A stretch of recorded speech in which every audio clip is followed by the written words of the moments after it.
At 3:18 a.m., the industrial belt south of Volgograd on the right bank of the Volga River. The Titan-Barakady Defense Complex is running its standard third shift.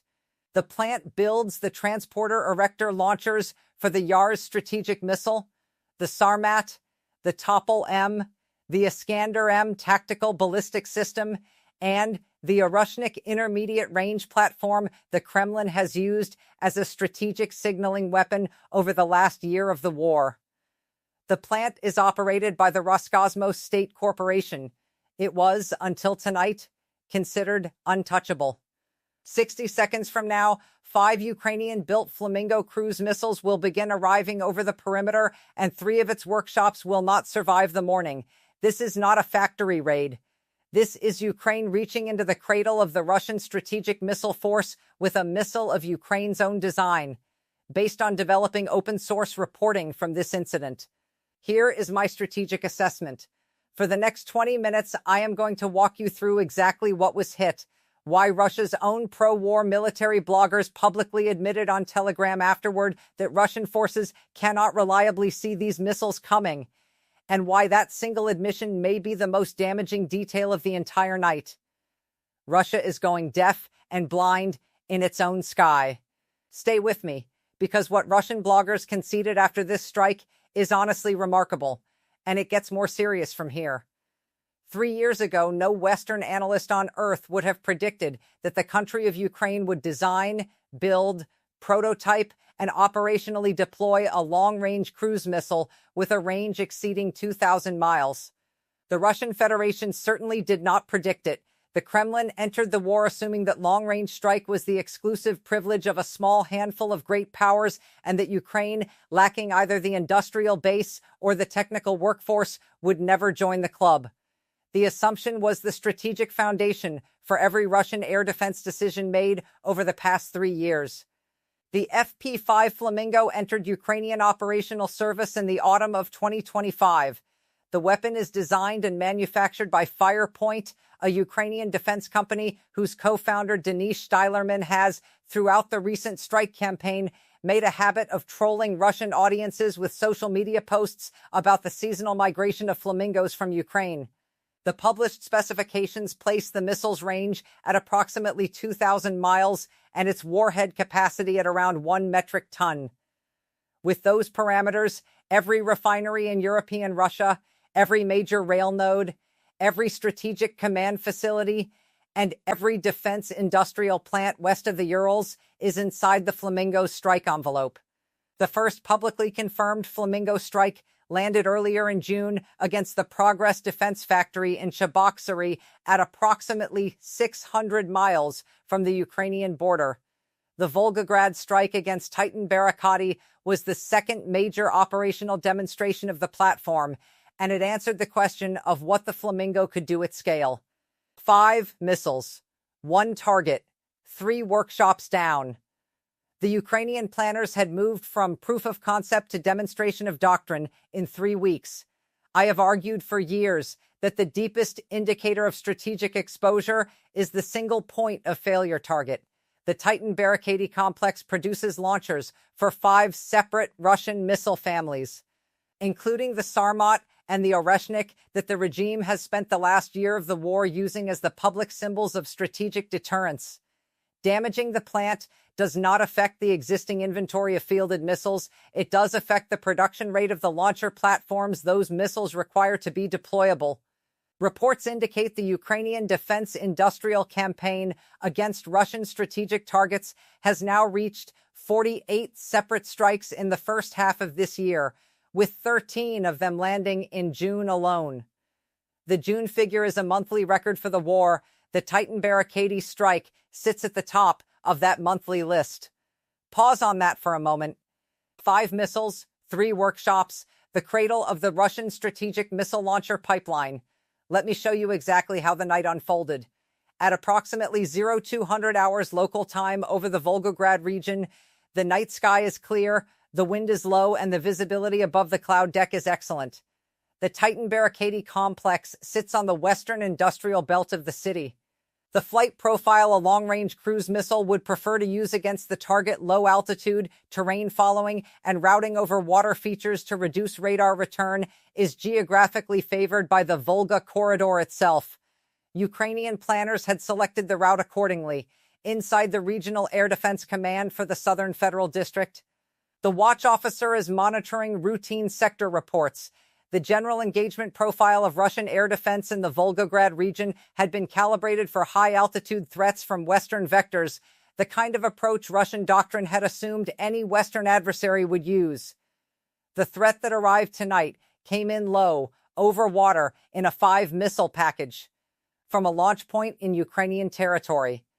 The threat profile was not the one the system was looking for. At T90 minutes, the 5 Flamingo missiles departed their launch sites in Ukrainian territory.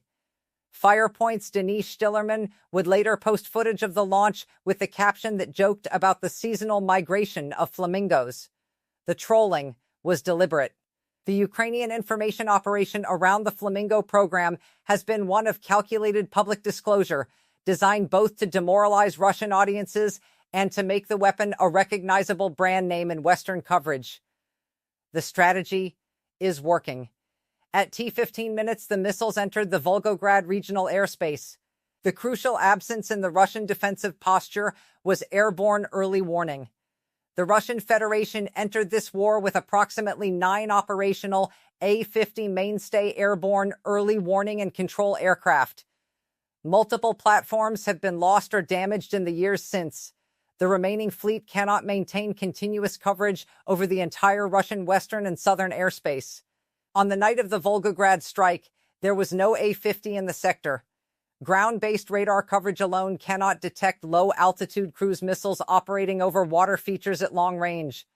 The missiles flew under the horizon of Russian sensors that did exist. At T0, the first impact landed at the Titan Barricade workshop perimeter.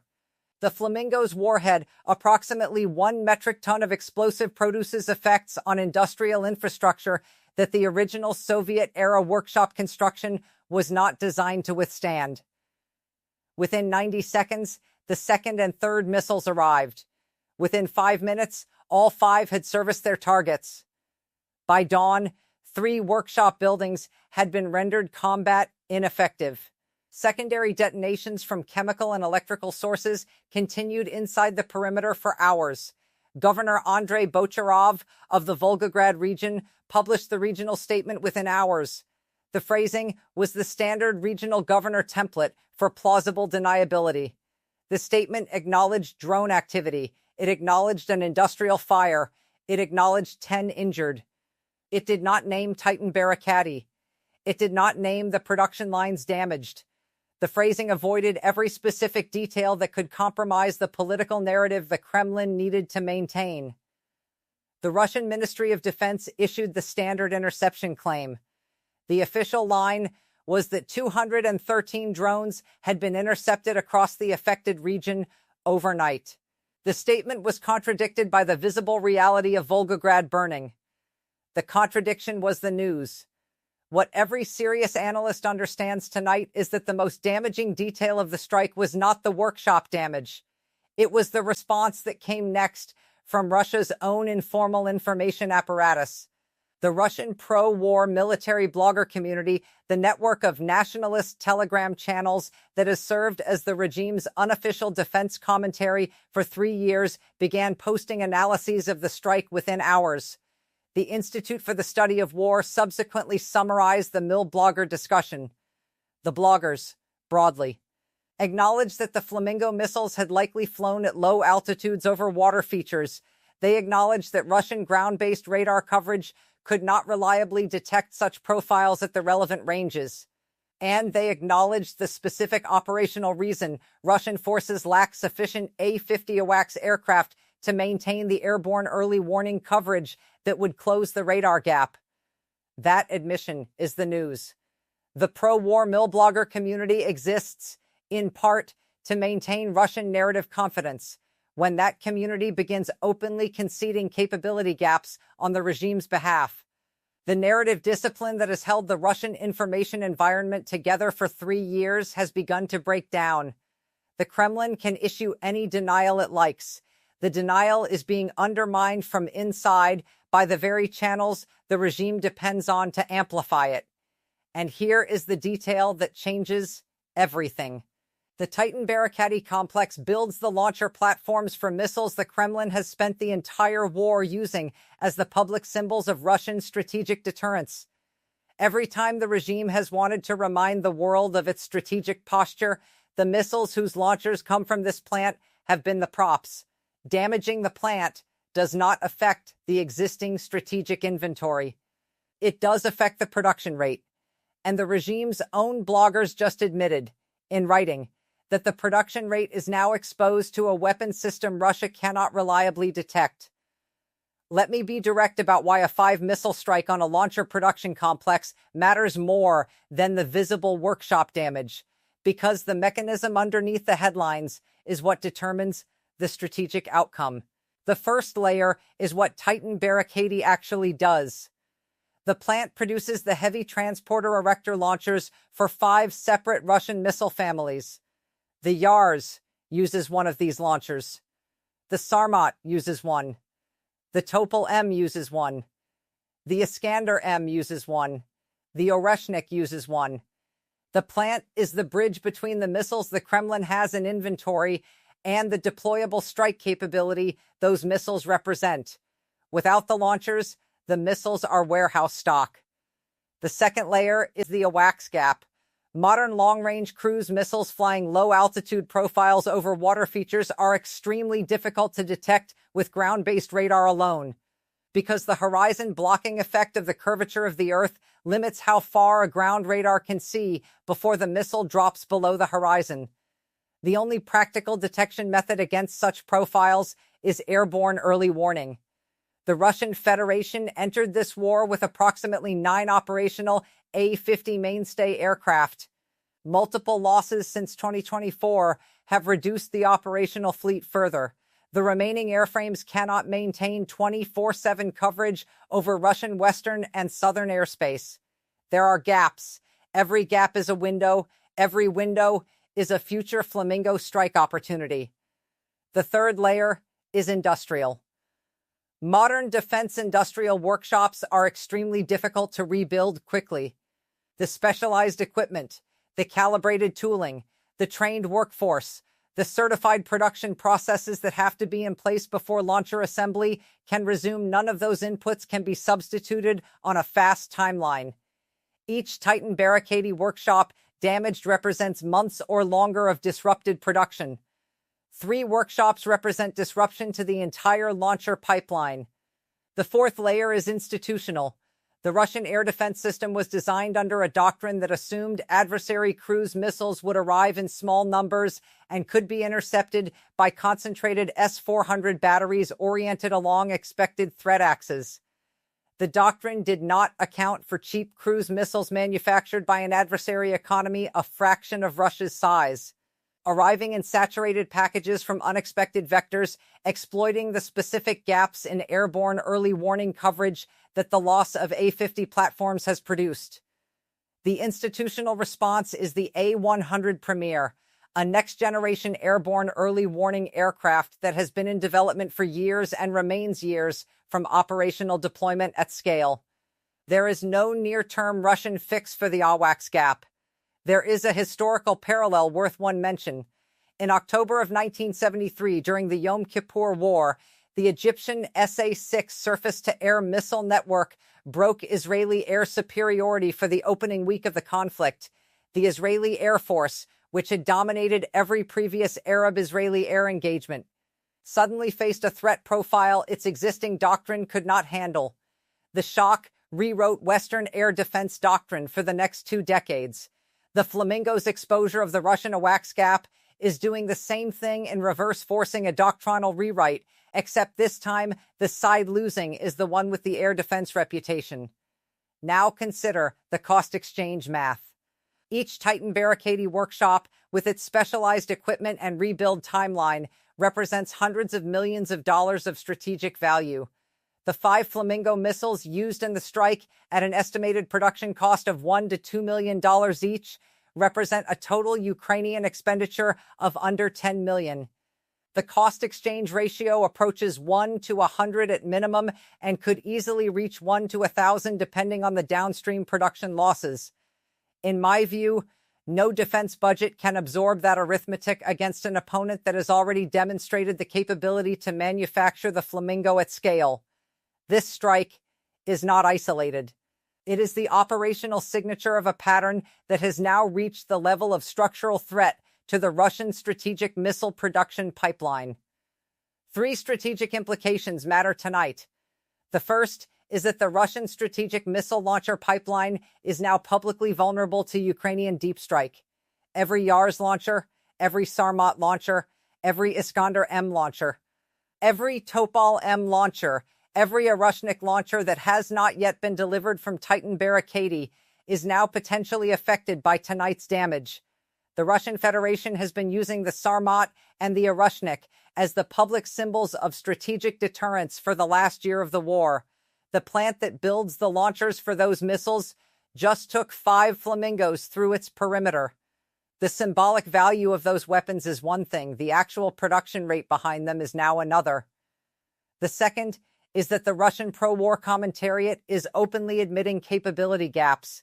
The Milblogger community on Telegram has for 3 years served as the regime's informal information amplifier. The amplifier began conceding the AWACS gap within hours of the Volgograd strike. When the regime's own informal information apparatus starts publishing admissions the official Russian Ministry of Defense is still denying, the narrative discipline that holds an authoritarian information environment together is breaking down from inside. The official line and the unofficial line are no longer aligned. The third is that Ukraine has now operationally demonstrated indigenous strategic strike capability that no Western capital can veto.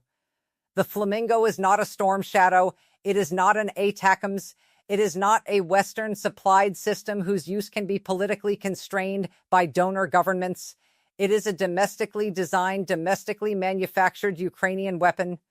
And the country that did not have a serious cruise missile industry 4 years ago is now using it to strike the cradle of Russian strategic missile launcher production at will. There are 2 lessons every NATO planner is taking from tonight. The first is that legacy air defense built around ground-based radar and S-400 interceptors loses to low-altitude cruise missiles when the airborne early warning piece of the puzzle is missing or degraded. Every NATO country needs to evaluate the resilience of its own airborne early warning coverage against the equivalent threat profile. The second is that defense industrial concentration at named plants is now a strategic liability. Russia centralized production for 5 missile families at a single complex. Ukraine struck that complex. Russia's trajectory signal here is unambiguous. A country whose strategic missile launcher production complex can be struck at will by an adversary's cruise missiles, whose own pro-war information apparatus openly admits the radar coverage gap that enabled the strike and whose state media simultaneously denies the damage that bloggers confirm, is a country whose strategic posture is contracting in real time. Here is what I have been saying for years. The contact line is where the cost is paid. The depth is where the war is decided. Ukraine has now reached the depth, at the cradle of the Russian strategic missile force, with a missile of its own design. But the most disturbing part is what happens next, because Putin now has 3 options on the board, and every single one of them makes his position worse. What comes next is predictable across the next 60 days. First, additional Flamingo strikes on Russian defense industrial nodes will continue at the operational tempo Ukrainian planners have established. The June figure of 13 defense industry strikes is the new monthly baseline. Second, Russia will attempt to accelerate the A-100 Premier Airborne Early Warning Program, but the program is years from operational deployment at scale, and no amount of additional funding closes that timeline meaningfully. Third, the Russian air defense network will be reorganized to pull existing AWACS coverage from frontline support into rear area defensive coverage, weakening the contact line in order to defend the strategic interior. Putin's three options are each their own trap. Option 1. Pull airborne early warning coverage from frontline operations to defend the strategic rear. Invites Ukrainian operational breakthroughs at the contact line at exactly the moment the regime cannot afford visible territorial losses. Option 2. Disperse defense industrial production across multiple smaller sites. Costs years of construction and trillions of rubles, neither of which the federal budget can absorb under the existing fuel and missile production crises. Option 3. Accept the new strike tempo and the ongoing damage. Allows the Russian strategic missile launcher pipeline to continue degrading week over week, with cumulative effects on the entire deployable strategic inventory. Each option loses. The board has no good move left on it. The cascading effects are already forming. Sarmat and Arushnik production timelines slip. Russia's strategic deterrence narrative weakens in proportion to the visible damage. The pro-war mill blogger community loses another talking point. Each consequence feeds the next. In my view, the Titan Barakati strike, combined with the mill blogger Awak's admission, is the most consequential operational event of the war so far. It is the moment Ukrainian indigenous strategic strike was simultaneously demonstrated operationally and conceded publicly by the adversary's own information apparatus. What happens next changes everything. For 3 decades, the Russian Federation sold the world a particular story about its strategic missile complex.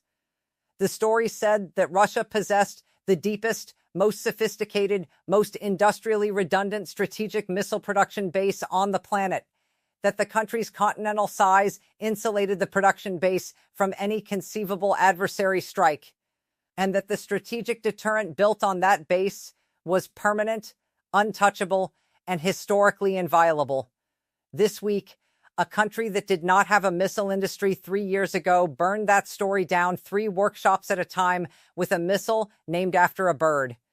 History will record this as the night Russia's strategic deterrence narrative cracked, not by any treaty negotiation, not by any Western pressure campaign, but by 5 Ukrainian-built cruise missiles flying low over the Volga River at 3 a.m, by the absence of airborne early warning coverage that the Russian Air Force could not provide, and by the open public admission of that coverage gap from the very Russian pro-war information apparatus the Kremlin has depended on for 3 years to project narrative confidence. Tomorrow, we are going to look at the casualty numbers Ukrainian intelligence just released about a country whose involvement in the war you would not expect, and the number is larger than even Western analysts had estimated. The story of which country, how the figures were derived, and what they mean for the next phase of the war is the one you do not want to miss.